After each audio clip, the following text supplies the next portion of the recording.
हरे कृष्णा मु शर्मिष्ठा आपण मन स्वागत करुच्ची शर्मिष्ठा रथ क्रिएशंस को। आज मु गोटे नुआ वीडियो नहीं कि आपण मन पाखक आसी। आज वीडियो रे आमे देखिबा से कपकेक वाटर कलर रे मु तैयारी करबी।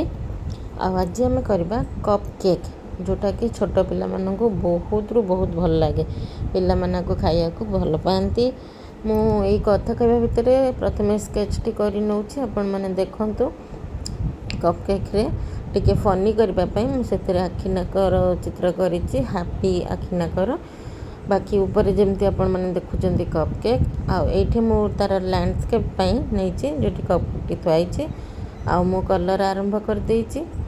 एठी मु कपकेक रे देछि पिंक कलर आ शेडिंग रे आज कलर देछि पिंक कलर को डार्क टू लाइट करिछि। आ डार्क टू लाइट करबा पई आमे पानी रो व्यवहार टिके अधिक जो हमको लाइट करार थाए से आम टे पानी रो व्यवहार अधिका करूँ और जो डार्क करार थाए से आम टे कलर रो व्यवहार अधिका करूँ, पानी कम यूज करी करूँ। तार सब भाग माप अच्छे जमती प्रथम टोन रे आम 75% पानी देले 25% कलर नौचे, सेकेंड टोन रे आम 50-50 दौचे, थर्ड टोन रे आम रिवर्स माने 25% कलर हेले सॉरी 75% कलर हेले 25% वाटर नहीं कि आम करूँ। तो ये कपकेक रो जो मगटा अच्छी मग्रे मु प्रथमे लाइट ग्रीन कलर दूची डिजाइन भितर एवं तलू को मु देवी डार्क ग्रीन कलर। ये साइड रे आपण माने देखि पारुथबे कपकेक जो केक कलर वाटर कलर फोटोटा मुझे आसूची मझे देखि पारुथबे।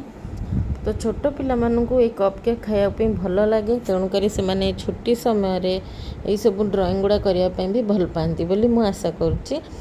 तो से मैंने करेंगे ड्राइंग को देखिकी घरे सेटा भी मु आशा करुच्ची। जदि पिला माने करिके को मटे पठांती काली भी वीडियो रे मु जंती कहितली बहुत संख्यार पिला माने मो पाखु पठाइचंती। मु सुविधा हेले आगु को से जो फोटो गुडी को आपण माननको गोटे वीडियो करी पठेबी बा देखेबी बोली भाबुची। एठी तापरे कपकेक रो जो साइड जगह गुडा रहि जेचे ताको हमें कवर करबा पई ब्लैक रंग दे दोची। आ कपकेक जो लैंडस्केप जगहटा माने जो थुआ होती तो प्रायतः सब्जेक्ट आम लैंडस्केप थाए आ गोटे बैकग्राउंड कलर थाए। तो ये लैंडस्केप मु दूची ब्लू कलर। तो ये चारिपटे मु समान कलर दूची, सेमती किसी डार्क लाइट करनी शेष में देखेबी आम केमती कलरटा को डिफाइन करवा। तो ये मु चारिपटे लैंडस्केप ब्लू कलर दे दूची। तो यहाँ वाटर कलर ब्लू कलर अच्छी जोटा को आम आर्टिस्टिक कलर हिसाब से पर्सियन ब्लू बोली कही था।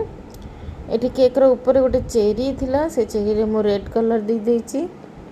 तापर आम आसवा बैकग्राउंड को ये बैकग्राउंड रे मु दूची येलो आ ग्रीन रो टिके मिक्स करके दूची, येलो कलर आ ग्रीन कलर मिक्स करके मु बैकग्राउंड कलरटा दूची ये जोटा कि आमर सब्जेक्टा को एनहांस कर साहाय्य करे। जेहेतु सब्जेक्ट रे माने केक रे मु पिंक देची रेड यूज करी। तो यहाँ हूँ डार्क कलरटा ताकू एनहांस करने हेले आमको बैकग्राउंड रे टिके लाइट कलर दबा को पड़े।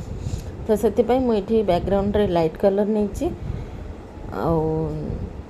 देखु वर्तमान पूरा चित्रटी रे कलरटा को दे दूची जहाँफल कि सब्जेक्टा फुटिकी देखा एनहांस देखा फुटिकी देखा। तो ये केक रो पछपटे जस्ट सैडो मुझे टिके डार्क माने जो ग्रीन आउ येलो रो मिक्स करी खाली येलो नहीं कि मु ता साइड रे टिके दे देबी सब्जेक्ट माने जो केक रो साइड रे टिके जोटा कि आउ टिके एनहांस करिवो। एठी चेरी रो ऊपर मु ग्रीन दे देछि। एठी देखंतु मु केक जो मगटा अछि मगटा जोटा छाई टिके ताको ओरिजिनल करबा पई बा ताको लुक्सटा टिके भल दबा पई जेमति कि हमको एटा चित्र न है कि लागिबो जेमति ओरिजिनल जिंस थुआई छै। तो आमे सेठी टिके शैडो रो प्रयोग करू। तो सेति पई मुइठी मग तळे टिके ब्लैक कलर देछि, ब्लू आ ब्लैक मिसै कि देछि, डायरेक्ट ब्लैक देनी। तो डायरेक्ट ब्लैक भी आमे साधारणतः देई न थाउ। तो एठी ब्लू आ ब्लैक मिसै कि मुइठी देछि जोटा कि सब्जेक्टा को टिके 3D लुक दिए बा टिके ओरिजिनल लुक दिए। आ जमती या पूर्व मु कही केक रो पछपटे मु टिके डार्क येलो कलर देछि। ये केक ऊपर जो चॉकलेट्स गुड़ा थाए ताकू मु ब्लैक आ ब्राउन कलर मिक्स रे टिके करिछि। क्षमा करेंगे वीडियोटी ठीक से हो पारिनी। एक्चुअली मोर गोटे स्टूडेंट या ସୁଟ୍ କରିଥିଲା। ତ ଛୋଟ ପିଲାଟି ସେ ତା ହିସାବରେ ସୁଟ୍ କରିଛି। ତ ବହୁତ ଗୁଡ଼ା ଜାଗାରେ ସେକ୍ ବି ହେଇଛି, ତ ସେଥିପାଇଁ କ୍ଷମା କରିବେ। ଏଠି ଦେଖନ୍ତୁ ପୁରା କମ୍ପ୍ଲିଟ୍ ହେଇଯାଇଛି। କମ୍ପ୍ଲିଟ୍ ହେଲା ପରେ ମୁଁ ପୁରା ଚିତ୍ରଟି ଆପଣମାନଙ୍କୁ ଦେଖେଇଛି। ଦୟାକରି ଲାଇକ୍, ସେୟାର ଆଉ ସବସ୍କ୍ରାଇବ୍ କରିବେ। ମୁଁ ଆଗକୁ ଆହୁରି ଭଲ ଭଲ ଭିଡ଼ିଓ ଦେବାକୁ ଚେଷ୍ଟା କରିବି ଆଉ ଭଲ କ୍ୱାଲିଟିର ଭିଡ଼ିଓ ଦେବାକୁ ଚେଷ୍ଟା କରିବି। ଭିଡ଼ିଓଟିକୁ ପୁରା ଦେଖିଥିବାରୁ thank you very much. Bye.